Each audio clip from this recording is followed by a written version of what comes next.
No one can give you your one magic number of how much it costs to live on a boat. And if they do try to give you a number, then they're telling you how much it costs to live on their boat, the way they cruise, in their part of the world. For many, many people, this is a valid question and concern when they're considering liveaboard life.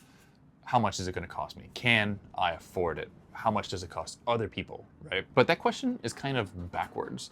Instead of asking, can I afford the lifestyle of living on a boat? It's more productive to ask, given my budget, what kind of lifestyle can I have while living on a boat?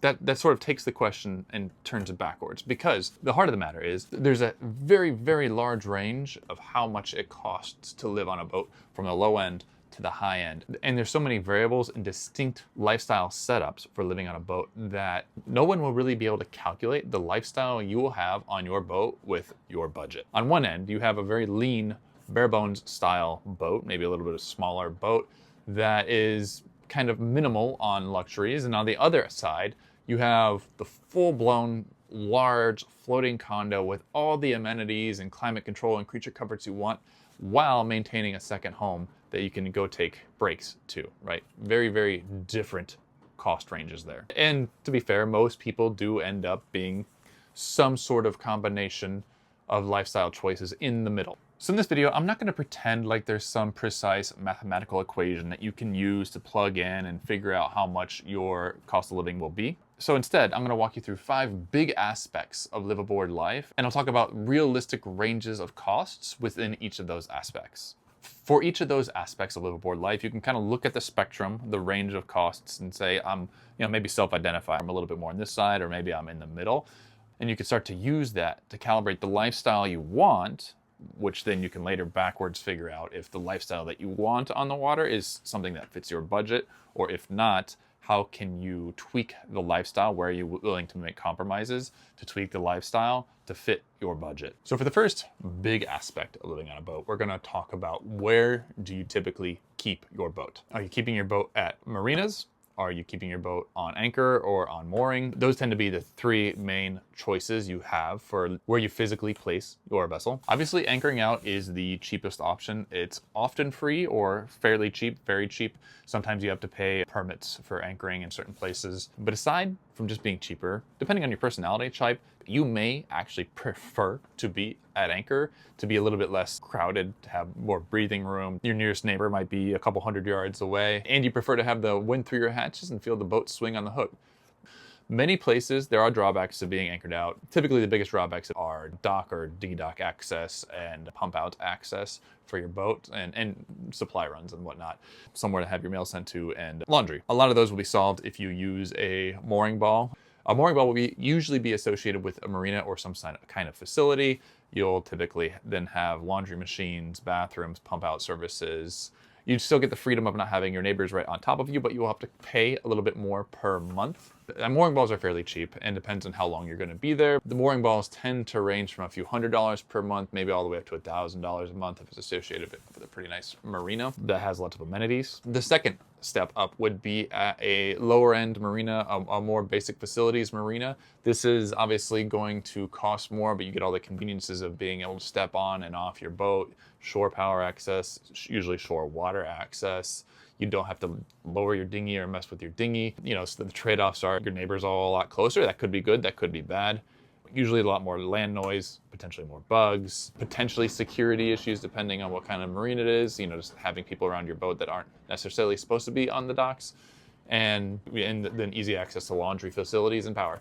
Marinas cost a lot more. Even the more bare bones marinas, you're talking pretty much, everything's been inflating in price nowadays, but if you're talking about, month-to-month fees, you're a minimum of $600-700 a month, up to $2,000 a month for a basic marina, and that's a non-trivial chunk of your budget potentially.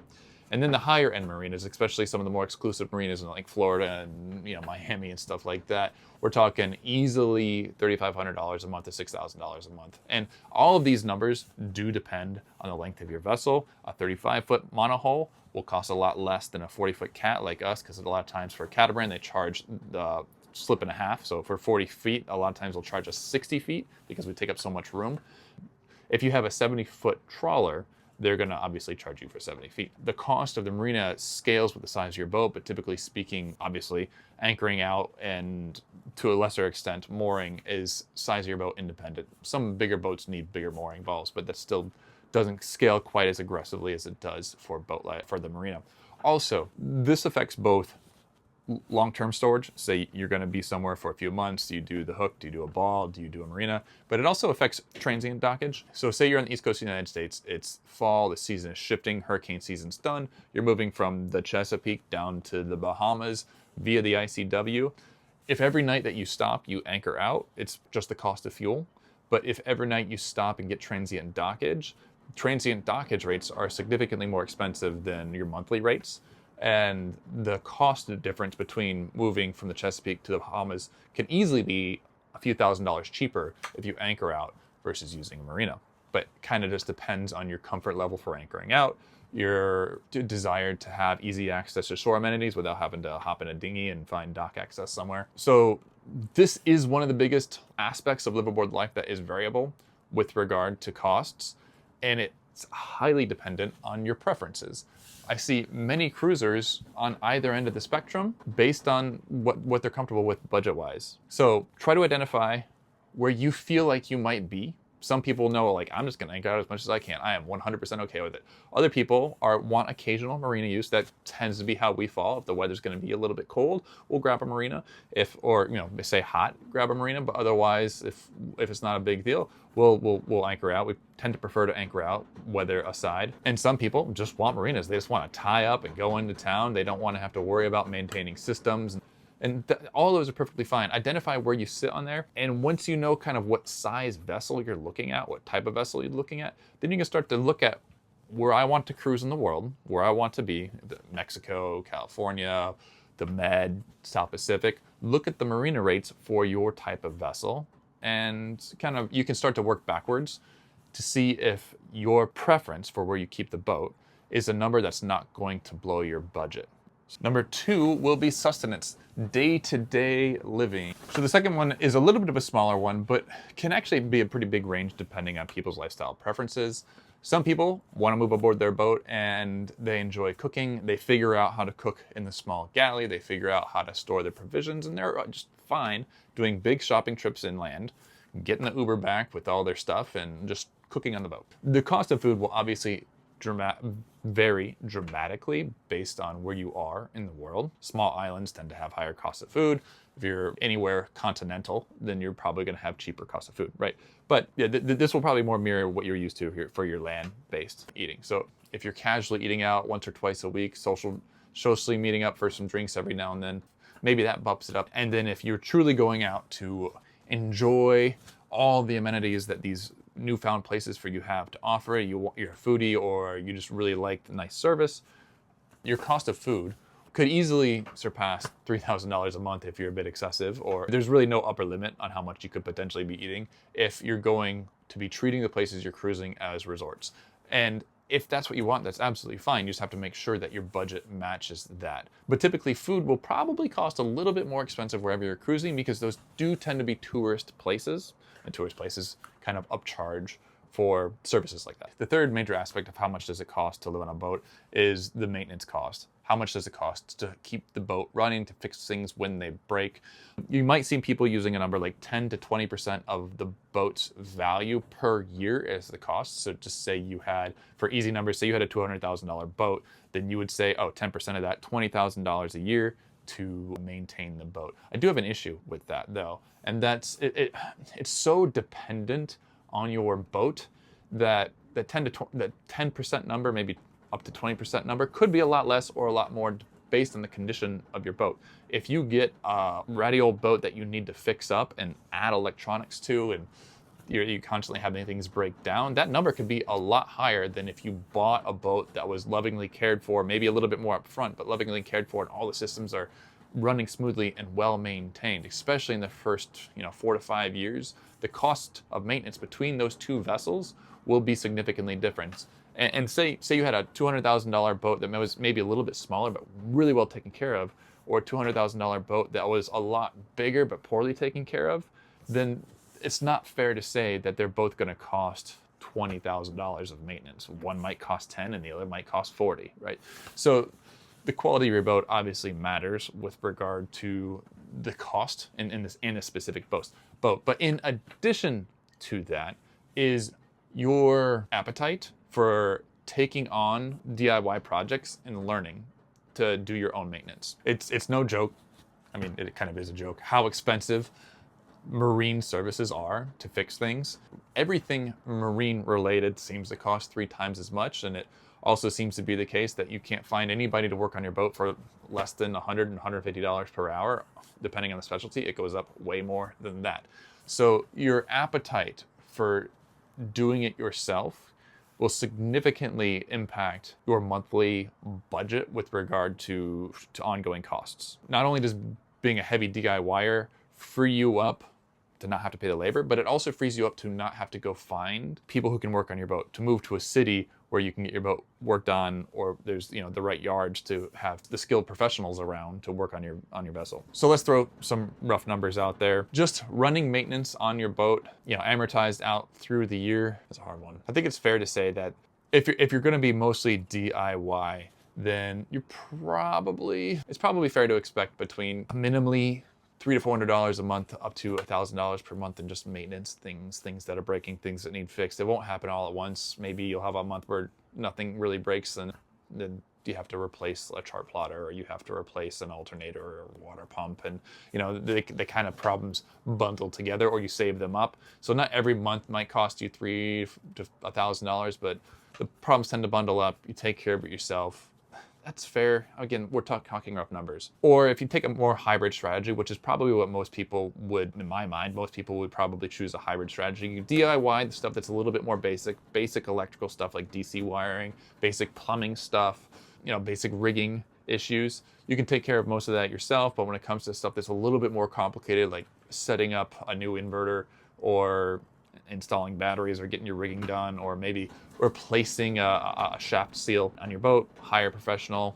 That will, obviously it's going to cost more to hire the professionals for those jobs, but it'll at least kind of knock down that high-end cost, amortize throughout the year. Okay, maybe you are starting to talk about $1,000 to $2,000 a month that you should budget for fixing things that go wrong and paying the professionals when they get there. It very much depends on your boat and how much equipment it has. The more equipment it has, the more things are going to go wrong. And then lastly, if you're planning on outsourcing most all of your work, that'll obviously cost the most. You'll probably spend more time in a yard, in boat yards. You will still have to do some of the work. You're gonna have to manage the contractors to come in to fix the things and verify that the things they fixed work the way you want to. So you're not completely freed up, but you outsource the actual design and systems and repairs, and you have bonded, insured people who have worked on your boat and guarantees and all that. This can cost, depending on where you haul out. I mean, you go somewhere really, really nice like Liveaboard in Florida, you're talking easily $1,000 per day for some of these repairs. So I guess the big point here is,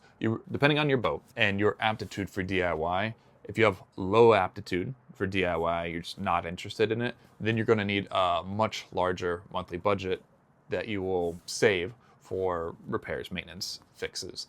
If you're high DIY, you will still need a budget for it, but you typically can find, halfway workable solutions. So not only do you maybe not need a whole new part, you can kind of fix a part, but you spend less time dealing with contractors. You don't have to move to new yards.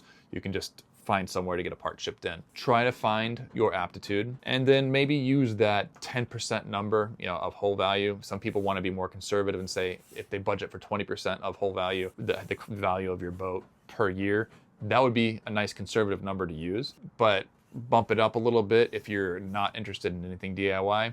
And if you're very okay with being DIY and accommodating, you can maybe bump that down another 5 up to 10%.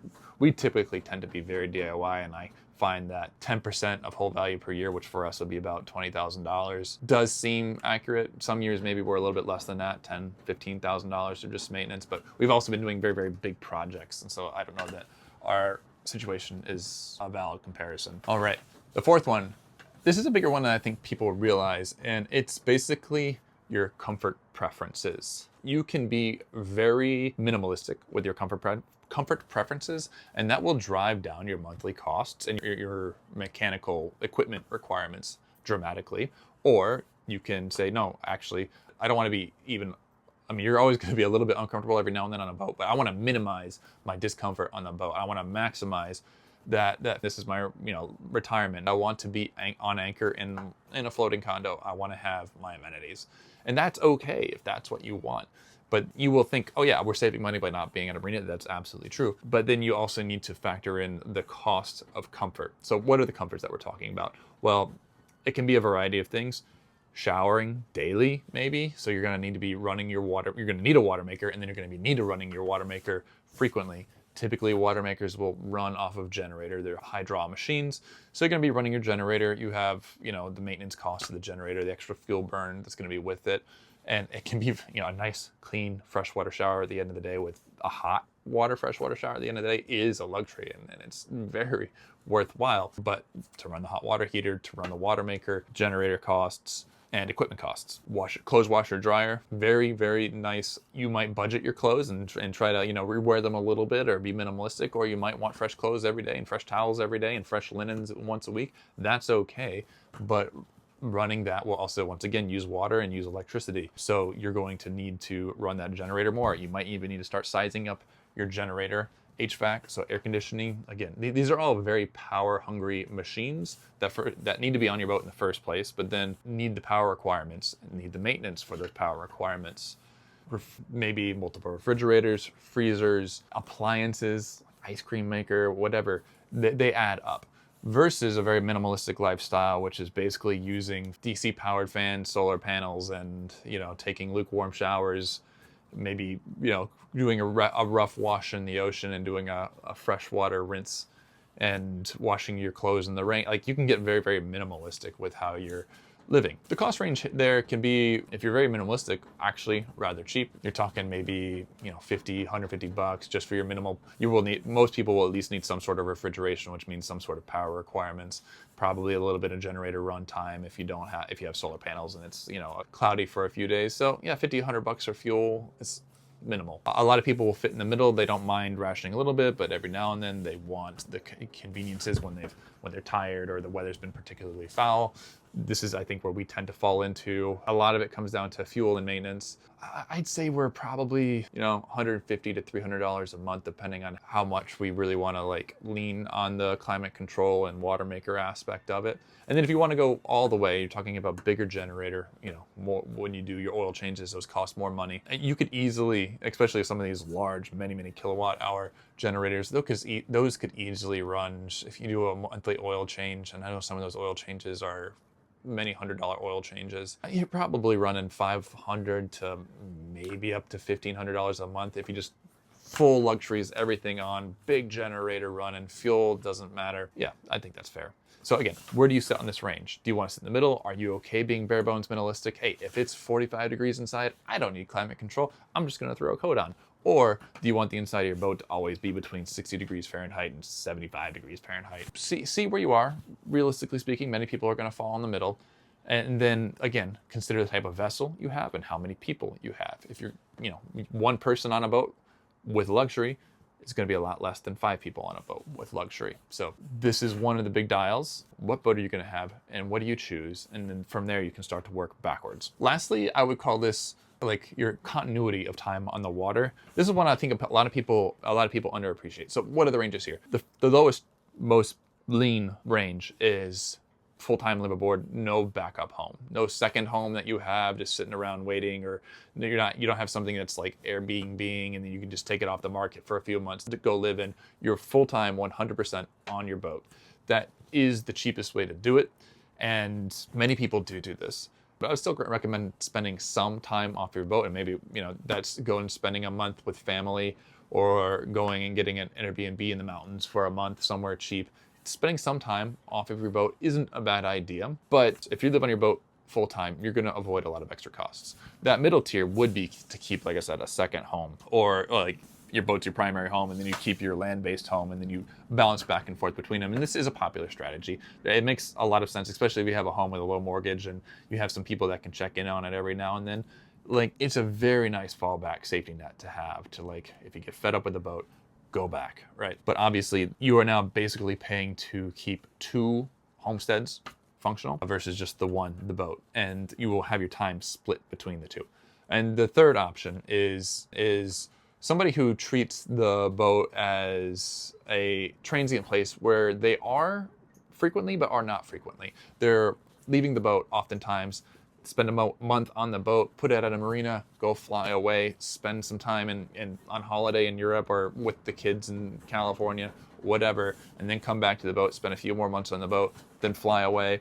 This is probably the most expensive tier of liveaboard life. If that's something you want to do, you say, I want to live on a boat, but I want to be off the boat almost as much as I'm on it. Maybe I want to spend 6 months of the year on the boat and I want to bounce around and live my life, network, socialize for the other 6 months of the year. If that's important to you, that's absolutely okay. You just need to make sure that your budget will accommodate that, because that is the most expensive way of living on a boat with regard to your boat continuity. So I know that's a lot and it's fuzzy numbers. You're really the only person who can figure out a rough ballpark of how much living on a boat is going to be, because it's based on your personality, your lifestyle, your boat preferences, where you're going to cruise, and how many people are going to be on your boat. That said, I do help people design and optimize their liveaboard life. And if this is something you would like help to talk through, you can schedule a consultation with me. The link is below in the description, and we could work through this together to try to build a more accurate potential budget based on who you are, what you want, your preferences, and then see if that matches your budget, great. If that doesn't match your budget, where are some of the levers that we can pull, the knobs that we can adjust to tune the liveaboard lifestyle for your budget, because there is no one liveaboard lifestyle cost. And that's the main point of this discussion. Anyone who's trying to sell you otherwise is really not taking who you are into account and what your personal specific preferences are going to be. That's it for this video. I'll see you in the next.